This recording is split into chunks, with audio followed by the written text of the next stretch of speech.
સુરતમાં પર્યાવરણીય નિયમોની ઉલ્લંઘનના સામે 103 ડાઇંગ યુનિટોને સીલ કરવામાં આવી છે। લિંબાયત ઝોનમાં આવેલા આ યુનિટો દ્વારા કેમિકલયુક્ત ઉદ્યોગ જળ કોઈપણ પ્રકારની ટ્રીટમેન્ટ લીધા વગર સીધું ડ્રેનેજ લાઇનમાં છોડવામાં આવી રહ્યું હતું। પાલિકા દ્વારા મળેલી માહિતી અનુસાર આ જળ ખાડી મારફતે નદીમાં મળે છે અને ભારે જળ પ્રદૂષણ ફેલાય છે અને તેના પરિણામે આસપાસના વિસ્તારોના લોકોને સ્વાસ્થ્ય સંબંધી સમસ્યાઓ પણ થતી રહે છે અને તે ઉપરાંત વરાછા ઝોનમાં પણ 6 યુનિટો સામે કાર્યવાહી હાથ ધરવામાં આવી છે। આ સમગ્ર મુદ્દે પાલિકા દ્વારા કડક પગલાં લેવામાં આવી રહ્યા છે।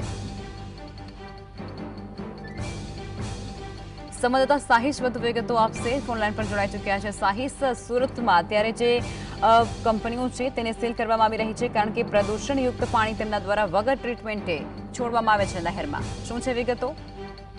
બિલકુલ ચોક્કસપણે સુરત મહાનગરપાલિકા દ્વારા કેમિકલયુક્ત પાણી ડ્રેનેજમાં છોડનાર સામે હવે કડક કાર્યવાહી કરવામાં આવી રહી છે। ત્યારે લિંબાયત ઝોનમાં કેમિકલયુક્ત પાણી ડ્રેનેજમાં છોડનારા 103 યુનિટ સીલ કરવામાં આવ્યા છે। તે ઉપરાંત વરાછાના 6 યુનિટ સીલ કરવાની કામગીરી કરવામાં આવી રહી છે। આ તપેલા ડાઇનમિલ યુનિટો વપરાશમાં લેવાતું પાણી કોઈ ટ્રીટમેન્ટ વગર ડ્રેનેજમાં લાઇનમાં છોડવામાં આવે છે, જે ખાડી અને નદીમાં પહોંચે ત્યારે જળ પ્રદૂષણ ફેલાઈ રહ્યું છે અને લોકોને શરીરને નુકસાન પહોંચાડી રહ્યું છે। જેને લઈને પાલિકા દ્વારા કેમિકલયુક્ત પાણી ડ્રેનેજમાં છોડનારા યુનિટો સામે કાર્યવાહી કરવામાં આવી રહી છે। મેયર જગદીશ માવાણી દ્વારા પહેલા જ દિવસે તાત્કાલિક ધોરણે તપાસના આદેશો આપવામાં આવ્યા હતા કે કોઈ પણ કેમિકલયુક્ત પાણી જો ડ્રેનેજ મારફતે અથવા રોડ રસ્તા પર છોડવામાં આવશે તો તેમની સામે કડકમાં કડક કાર્યવાહી કરવામાં આવશે। ત્યારે અલગ અલગ ઝોન વિસ્તારોની અંદર હવે સુરત મહાનગરપાલિકાની ટીમ દ્વારા તપેલા ડાઇમિલ સીલ કરવાની કામગીરી કરવામાં આવી રહી છે।